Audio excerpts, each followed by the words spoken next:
guys, welcome back to Preview Lions Podcast. This is Sarah. Today, we're bringing back our sleep guru, Unnati from Nestedtorestedsleep. You guys know her, you love her. She helped you survive newborn stage. So let's hit 3 to 4 months. Now, small disclaimer. So if you're pregnant, we want you to go back to the newborn episode, listen to that one first, check out her website, read her free resources for you guys so that you can get the progress that we're talking about from newborn to 3 to 4. Just like our babies grow, their sleep needs change, and we got to meet them where they're at. So, Unnati, let's go. Yeah, thank you so much. So 3 to 4 months is such a sensitive age, like Sarah said, and we want to focus on your questions, the struggles you're going through, and mainly the 4-month regression that we all dread, right? Because it catches us parents off guard. We're like, what is this? My baby was sleeping like perfectly, having 2-hour naps, and all of a sudden, what is going on here? Hit you out of nowhere. And so when we polled our Preview Alliance moms and our podcast Instagram followers, they came some great questions. So I'll just start from the top. And I think this is something everybody kind of wants, right? What is the typical schedule for this age range? Because they're like, we survived newborn. Now we need some normalcy in our life here. Yeah. And if you haven't started with a routine, a schedule, this is honestly the perfect time to come up with using a schedule that works for your baby, your family, right? In the newborn stage, if you listen to the podcast, I said, don't have a schedule, right? Well, right now, let's get the schedule going, get some consistency going. And a typical schedule for a 3 to 4 month old, they may be on 3 to 4 naps, depending on where they are developmentally. Some may be okay with 3 naps, some may be okay with 4 naps, some may need 5. Meet your baby where they are, still keeping those awake windows in mind. So we want to focus on making sure your baby wakes up consistently.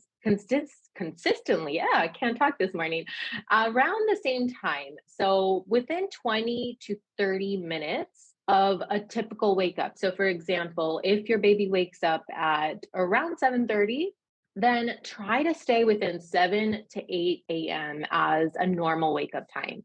So don't let them sleep past 8, even if they had a rough night. Okay.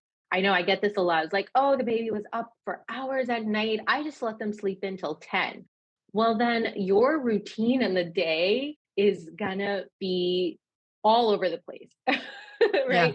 So you're kind of doing more harm than good there. And I get it. We just don't know, right? So I'm here to tell you, wake your baby up, even if you had a rough night. And then after you have that time going, follow those awake windows of about hour and a half to 2 hours. As your baby gets closer to 4 months, I like to see those awake windows closer to the 2-hour mark. The first one of the day, so before their nap 1, can definitely be closer to that hour and a half mark though. And then as their day progresses, those awake windows get slightly longer and longer. I would not, however, get beyond 2 hours and 15 minutes or so for a 4-month-old. They're closer to 5 months. We'll talk about that in another episode, but focus on keeping them around the hour and a half to 2 hours. And once you have that going, your day is just going to fall into place. Totally. Now, I remember from our newborn, the wake window was when their eyes were like open to close. Now, what about this? Is that still the same or is that a little different? Yeah, great question. So that actually changes at the 4-month mark. So what you want to focus on is that awake window ends when you put them into the crib, whether you're putting them down asleep, awake, wherever you are in that journey. As long as they're in their sleep space, bassinet, crib, pack and play, wherever you're putting them down, that ends that awake window. And that starts that nap window. Okay. Whether they're sleeping, resting, eyes shut, eyes open, as long as they're in their ideal sleep space with the consistent sleep environment, with the sound machine, white noise, blackout shades, all of that, all the things. Yeah. As long as they're in that consistent space, that nap window is still in place. Once the lights turn on and you're about to get them out of their sleep space, that's when new awake window starts up again. What makes totally sense. And it took me a while as remember with Will to grasp that concept. But then literally, like you said, my day was just like wake window, his nap, wake window, his nap. And then I planned my day around that. Hmm. But no one really broke that down like you're breaking it down for me right now. So this is super helpful information for us mamas to survive. And Yeah. we need this. Okay, this is another good one. Naps, right? I know we talked to newborn. We just got them to nap kind of on us, contact. We tried our best to lay them down. This Hmm. mama, she said, still not mastered it. That's fine. We're stuck on a short nap cycle. Hope. Yeah. So short naps are developmentally normal. So just keep that in mind. Whatever your baby is doing, it's normal. Okay. It's Yeah. not anything you're doing wrong. You're honestly doing everything right. Okay. So it's just a developmental thing. Those naps will eventually get longer. And I typically see that happen where they consolidate their naps around the 6 to 8 month point. Some even go beyond that. So honestly, just try to implement some short nap strategies that I'm going to share with you here. And as long as you're getting those nap windows a little bit longer, right, by implementing some of these strategies, then that's all you can do, honestly. And then the more you are consistent with implementing them, the more your baby is going to realize, okay, mom still expects me to sleep or dad still expects me to sleep, right? So they're going to get the picture. So the more consistent you are. So I want you to take some notes. Okay. Get a pen Yes. and paper, write this down. Good um, stuff here. so if your baby takes a short nap for this age is anything under like 45, 50 minutes. Okay. So their sleep cycles are around that length, hopefully by now. By 4 months, they should be. So anything under 45 minutes is probably considered a short nap for this age group. Okay. So if your baby's getting 45 minutes to an hour, that's a great nap. And I want you to celebrate that. Okay. But if they are having the short naps, if they wake up and they are not crying, they could be fussy, making like babbling noises. They could be a little bit whiny, wherever your comfort zone is. I want you to pause and implement crib time. What crib time is basic crib time, crib hour. You probably heard them all. Basically, you just let them be. You don't intervene. They are safe. They're in a safe space, right? And they're fed, they're dry, hopefully, as long as that all is going on. You can definitely creep open the door and smell if they poop. Hmm. That smell is going to be strong enough where, okay, they're in discomfort. You need to go in and change them. Outside of that, though, I honestly would not go in and intervene if your baby is content. Okay. So Yeah. implement crib time for start small. So maybe pause for 10 minutes, pause for 15 minutes.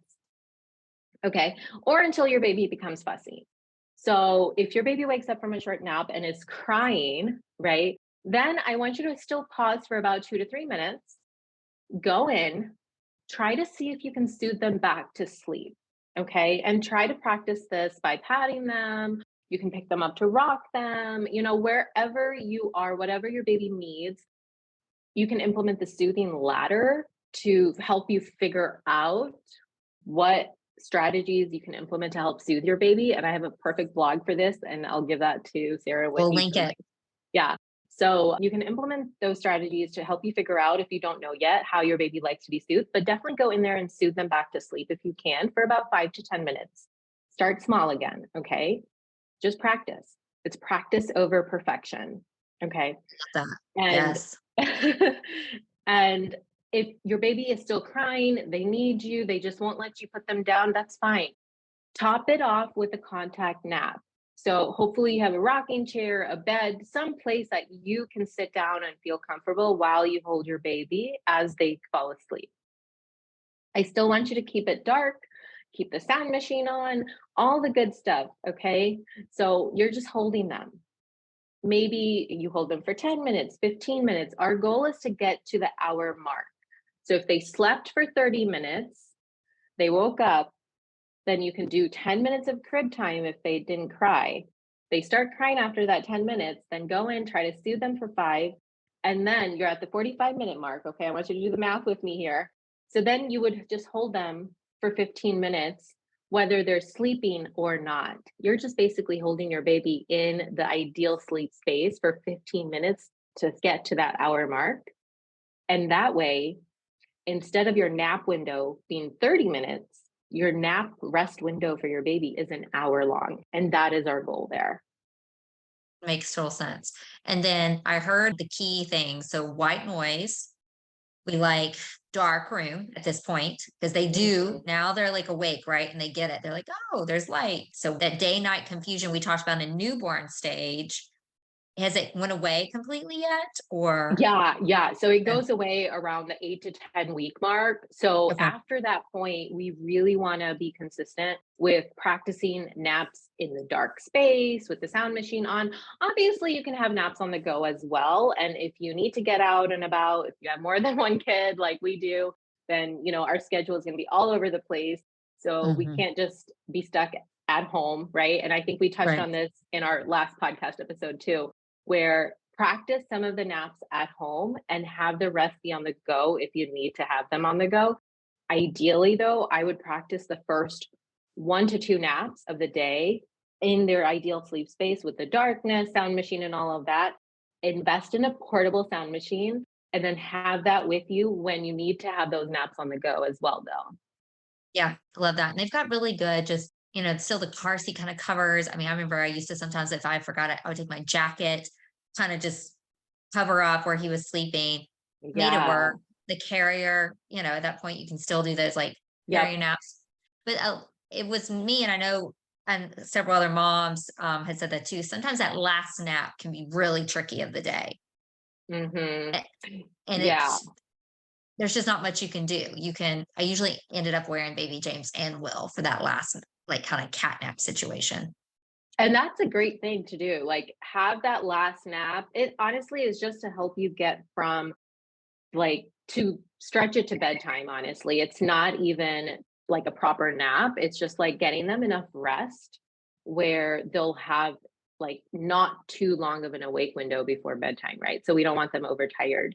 So yeah, doing a carrier nap, doing a stroller walk. If you need to get a toddler out and about for burning off energy, put the newborn in a stroller. If you have errands to do, a Target run, whatever, put them in the car seat, go for your Target run, just Yes, get out. It'll be really good, not only for you, for your own mental health, but, getting the baby outside too. love that. This is another good one. I'm ready to transition baby from our room into crib, which just happens, I think, at this time, right? The mom doesn't know where to start. Seems, Yeah. very used to next to her. Sounds like there's probably just like a comfort of her own level. And then, like, hey, how do I get baby used to that? Yeah. So, honestly, I feel like some babies just do better in their own space away from the parents. I know sometimes we want to keep them close by just for safety reasons or our own anxiety sake. And so if that's you, totally do that. But sometimes the baby just needs their own space as well.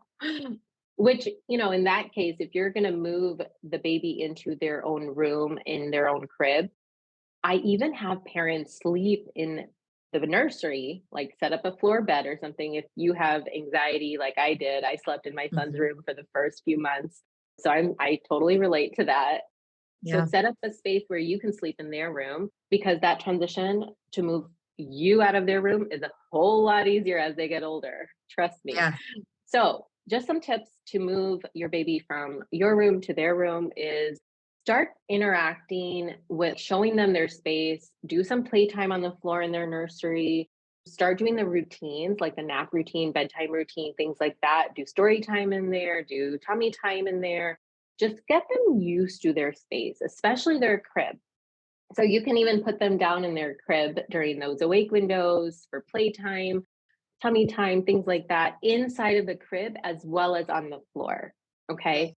Another thing you can do is I love this because this helps with so much, not just this, but also with separation anxiety, is to transfer your smell onto their crib sheet and their sleep sack or swaddle, wherever you are right now. Because some babies are still in a swaddle at 3 months. So if you're using a swaddle or sleep sack, basically just transfer your smell. And how you can do that is sticking those items in your dirty hamper for a few hours and then using them. I know it sounds gross. Trust me, it's not. It's going to help you in the long run, Mhm. though. It Because works. yeah, it does. And if you're a nursing mom, you can even spray some of that milk on the crib sheet and the sleep sack. That works as well. Yeah. So basically, you want to give them a sense that you're nearby without actually being nearby. No, I learned that trick. So when Will was in the NICU and the NICU nurses were like, put his blanket on, like I wore it in my shirt, and then I'd hand it back and it worked the same way. And then I remember, forget what age, Will and James both went through this where we introduced like the Lovey, the Lala. It was older Hmm. than this stage, but the same thing. I wore it and kind of held it around me, and that really helped. So that's a great tip. I didn't know it. Originally, this is why we have you to give us all the things we should know. But I think that I think it is hard mentally when like you're used to baby, and like we both struggled with anxiety. So Hmm. just confirming and yourself that your baby's safe, you're there, you have those checkpoints, and we'll give you the tools. And if they need one-on-one, they know how to reach you, and you Yeah. can kind of walk them through more. But I think those are great tips. Oh, okay. So this one we've heard, I can't tell you how many questions got this. My baby was a dream sleeper. Now, something has happened at 4 months. Sleep has exited the building for both of us. What is happening? Yeah. So, like I said before, it's the dreaded 3 to 5 month. I don't even know why we call it a 4 month because it could happen as early as 3 months. So it's like really the 3 to 5 month regression. Yeah. Sometimes it could happen after 4 months because I'll get like families tell me it's like, oh, my baby's like almost 5 months. Like, how can they be going through a regression right now? Well, it could happen anytime between that window. Okay.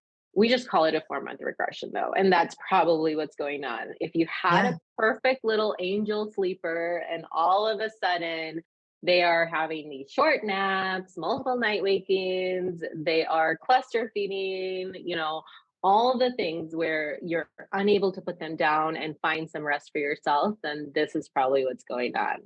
And the easiest thing to do is staying consistent, following those awake windows, making sure your baby's not overtired. Overtired plus the regression intensifies it so much more. So making sure you're getting those naps in, following those cues, and get those naps in through contact naps. Don't be afraid of forming bad habits right now. You're in survival mode. Okay. So get through it. Regressions typically last around 3 to 4 weeks.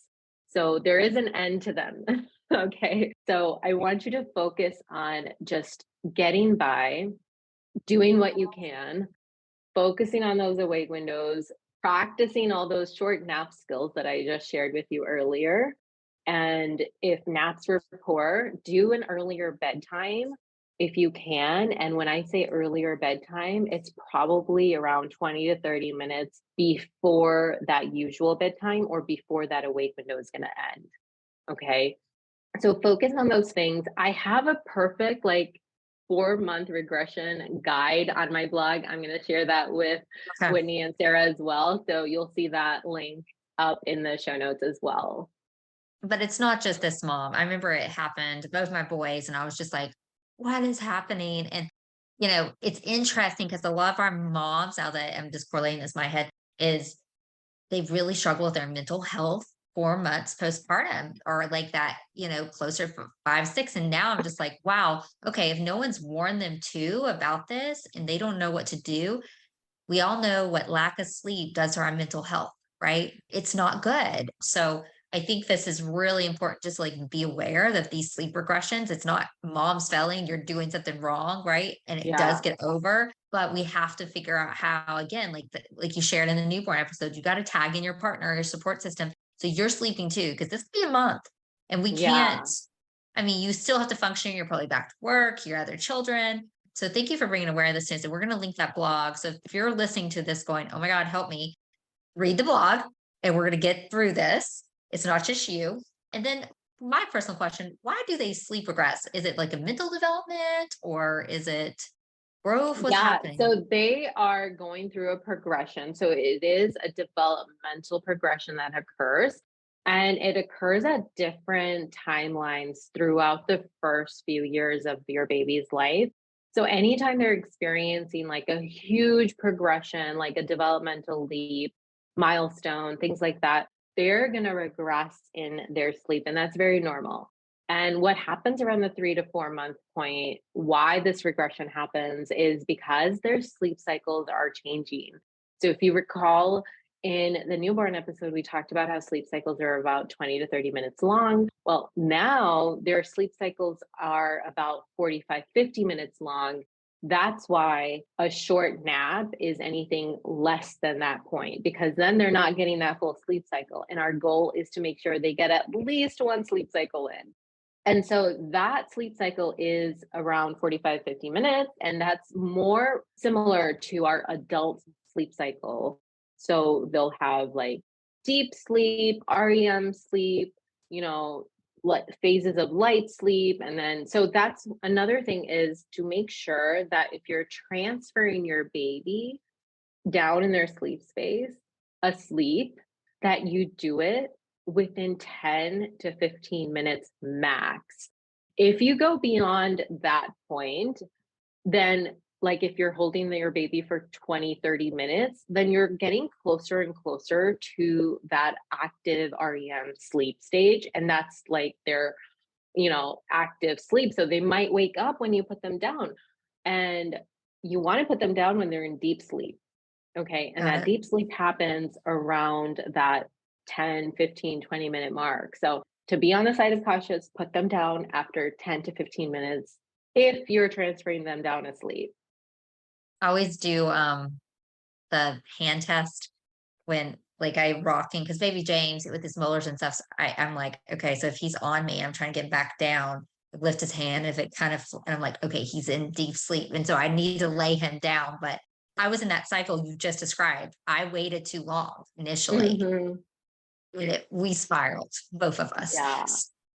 It- Thank you for that was we've been there. I have been there. Yeah. Yes, that is not a good thing. Okay, this one's a good one. I think coming upon where we're at and summer's upon us, we're planning to take family vacation. Sharing a room with baby, 3 months. Okay. What can we do? I'm having anxiety over night sleep and figure naps will just have to be on the go. Yeah. So I have tons and tons of travel tips. I have Okay. traveled plenty, plenty of times. My daughter, I have like an entire flight book for her. She went on 20 flights in her first year. Wow. That's Okay. that's how much we traveled. Yeah. So I would recommend you to make sure you pack a sound machine, maybe two even, put one by your child, put one on the other side of the room. I actually have a free travel checklist that I Okay. can also provide that you can download. It includes everything that you need. So you don't pack all the stuff you don't need that you may think you need, but you really don't. You really Yeah. don't. Yeah. I've packed so many times that I know what I actually need, and I want to give you just those basic essentials because we don't want to pack too much either, right? And confuse No. ourselves and stuff. Mm-mm. So definitely pack two sound machines if you can. Okay. Especially if you are sharing a room. Now, I would probably call the hotel or the Airbnb, whatever you're staying at, and see if there is a closet space or a bathroom that's like vented. A closet space, if it's not vented, you can totally leave it cracked open. But see if a pack and play or something will fit in that closet space if it's big enough. And if it is, take your pack and play or travel portable crib or whatever you want to call it, set it up in the closet space. So there's at least some barrier between you and the baby. Okay. If there's an extra bathroom, like if you're staying in an Airbnb and you have a bathroom in your room and there's another bathroom that you and your partner can use, that's also available in the house, and put the pack and play in that bathroom. I've done that so Yes. many times. Yeah, no, that's what we do is that separate space because generally by 3 months, both our boys were in their own space, sleeping Mhm. normally. And then we would just be on edge, being like trying to move around, and one of us would knock something Yeah, over, and then we'd like, oh my God, you made too much noise, you're just like at each other, you're just like a little ball of stress. And like that little exactly. space, it works. I love that. Slumber pod, I've used that before, which is literally a pop-up kind of tent that's vintage shaded that you can put even like a baby monitor I like there. But I think Mhm. you have to go in with vacation with this mindset, sleep or not. Vacation with children is parenting in a different location. I couldn't say it better myself, Sarah. That's exactly what it is. So It's far from a vacation. it's not, so she, I think I'm putting this on her. It seems like this might be the first one with a baby, but you know, ask for help, but just realize it's not going to be the same as when you're pregnant or before the baby. But the biggest tip I think you just gave is just that separate space if you can, because you're going to put baby down, depending on short naps, 6:30, 7:30, you're going to still want to Yeah. go out. Maybe you want to have like your dinner later, sit on the front porch or go in the kitchen or watch a show. Um, Mm. Try to do something for you during that. And then I know in my head, I always think, okay, if it all goes wrong, it's for this amount of time. We'll get back home, we'll get back in routine, and Yep. we'll try our best. Yeah. Another thing that you can do is if you are sharing the room, is if you have a hat or a sound machine that you can program on your phone, before you sneak into bed, I would up the volume just a little bit. And then once you're settled in your bed, just put it back to baseline level. Okay. Yeah. That will really help block out any kind of noise that you are doing as you're getting into the bed. And if you are putting your baby down a little bit earlier, the sun's out till like past 8 o'clock now. So depending on where you are going, I love, love, love packing heavy duty black trash bags in I do the same. case there are windows in the room, you don't have your portable blackout blinds with you, and you need to cover up extra sunlight, pack some heavy duty black trash bags and tape it on to the windows. And if you're in a hotel room, even though some hotel rooms have blackout curtains, there's still some light that seeps in from the middle where they Mhm. meet. And I love to pack like those clips that you Like can for clip. pool chairs or something for Yeah, the, yeah, yeah. that you can clip the curtains together so that middle area is not seeping that light through. I Several of my friends have made fun of me, but when we travel, I bring the same thing. I bring those because I've learned, and painter's tape. I'm like ready. And I'm just like, okay, I'm like professional at this point, but it works. It does. It's the cheapest thing, and the person's never gonna know that you put a black trash bag through the window. No, no, at No. all. Love that. Okay. This is a good lead up to our next episode, which we'll record later. But my baby is 4.5 months old. When can I work on us both sleeping through the night? So when are we going to have that discussion with these moms? What age? Yeah. So I personally have started sleep training clients as early as 10 weeks. And that is circumstantial given our lack of maternity support. So moms contacting me because I'm going back to work. I need help. I need to sleep. What am I going to do? So we have started as early as 10 to 12 weeks, honestly. But I mainly start after 16 weeks, but like I said, you can totally start whenever you're ready. If it's circumstantial, like, it is if you have to go back to work, you need to sleep at night, right? So I would start as early as possible. And 10 to 12 weeks is an okay timeline to start as well. I just implement some really gentle strategies and like, you can start with the soothing ladder that you're going to see in the blog that you read. So you can definitely start with that as well. But you might want to start with what's called the fading method if you have a baby that has sleep associations. And I'm going to give you a little teaser on the fading method is basically walk you through an example. If your baby is used to being put asleep through feeding, then you want to move that feeding to a time that is after they wake up. So that's going to automatically change that time of when they get that feed, right? Full feed. And then if they need a top off feed before naps or sleep, just to help get them to sleep, you're going to maybe give them like a 2 ounce bottle or nurse them on one side and then gradually fade it out. So you're going to decrease that 2 ounce bottle to maybe 1.5 ounce, 1 ounce, and so forth. And then decrease your nursing session on one side from like 5 minutes to 4 minutes to 3 minutes. You get the picture. And then you're eventually going to put your baby down awake, okay, in their sleep space. As you put your baby down awake, I want you to say a sleep phrase. You know, my fake baby's name is Jacob that I always love to use. So I'm going to say, Jacob, mommy and daddy love you very much. We'll see you in a few hours if you're doing a nap time, or we'll see you in the morning when it's wake up time. So say a consistent sleep phrase every time you're putting your baby down, whether that's for naps, bedtime, overnight wakings, early risings, whenever you want them to sleep, basically. And as you're putting them down, they may or may not be awake.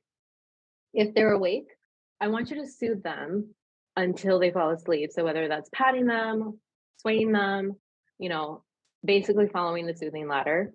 And then keep doing that. Practice as much as possible. The more you do that, the more you fade out the sleep associations, whether that's feeding to sleep, rocking to sleep, holding to sleep, whatever it is. You want to fade it out first. Make sure your baby's not overtired, and then implement some of these soothing strategies. And I promise you, within a few weeks, your baby and you will be sleeping through the night. That is, I think that is so important. This encouragement and to know that there's different ways. It doesn't always mean cry it out. It doesn't always mean just like rocking every time. That we'll hit that the next episode. But if you're in this phase, and you're like, I need to sleep now, I work or my mental health or whatever, reach out. We'll link everything on our blog and see what options you guys have. And you'll meet them where they're at, essentially. That's what we're saying Yep. here. And there's no Yeah. judgment. If you're, if Will, it was closer to 5 months. Baby James, it was 12 weeks for me. I was in different stages of my life, different issues. So Mhm. full on with that. And this one, just a note to you from one of our previous moms, just a thank you.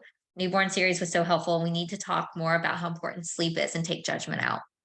So I agree with that. I think moms should never feel guilty for wanting sleep and prioritizing their sleep. And we know how important sleep is for our babies developmentally. So I think that's just a great way to end this. But we thank you for sharing this knowledge with us. Thank you for having me on again. It's been a pleasure, and I can't wait to chat with you again. Yes. Okay, guys. So next time she'll be back. We're going to hit 5 months and on. We're going to talk all the good things about sleeping through the night. And then we'll have another series if we're in the toddler stage. Hello, that's us, dealing with that as well. But you're always a fave, and give us end this with this. What is just we asked you last time what you wish you would have known before. Now let's give our listeners, as a mom of two, what you wish you would have known before you had the second child. So we'll talk to like our mamas who have one and they're fixing to have another. What is something you wish you would have known in that stage? Yeah. So, oh my God, with my second was tough because very, very different. So I guess this is what I would tell them is don't expect the second one to be exactly like the first one. Because my two kiddos were very, very different. My daughter had her own sleep issues, but she never had health issues that we were concerned about. Whereas my son, he came over 3 weeks early and he had eczema, he had jaundice for 2 months, he had allergies, he had reflux, all of that. And I had none of that with my first. So I'm like, what is going on here? Mhm. My two are complete opposite as well. And in my head, I was like, oh, they're just gonna be the same. Or I thought the same challenges, like you said. No. So I basically, each child I started from scratch, with just their personalities and their needs. And just like we're all unique, our babies are going to be the same, different. And Yeah. but you figured it out, you're rocking it, and you learn your child and they'll learn you. But I think that's a great thing. It's just, have no expectations of what they are or not going to be. Exactly, exactly. Yeah. But you live and you learn, and hopefully your first one gave you the confidence to tackle your second one or third one or fourth one, right? So That's so that's true. Yeah, that it takes a lot because I've done this path. You at least have the first one. I had no expectations. I had no knowledge, right? From anything, from what birth would be like to the first few days to even like a 4-month regression. Hello, what, not in my mindset. And yeah. now So the more you know, but we're here to be your village, ladies. So we've got you. Yeah, exactly. Okay, guys, till next time. Thank you. Maternal mental health is as important as physical health. The Preview Alliance podcast was created for and by moms dealing with postpartum depression and all its variables, like anxiety, anger, and even apathy. Hosted by CEO, founder Sarah Parkhurst, and licensed clinical social worker Whitney Gay, each episode focuses on specific issues relevant to pregnancy and postpartum. Join us and hear how other moms have overcome mental health challenges, as well as access tips and suggestions on dealing with your own challenges as moms. You can also browse our podcast library and listen to previous episodes at any time. Please know you're not alone on this journey. We're here to help.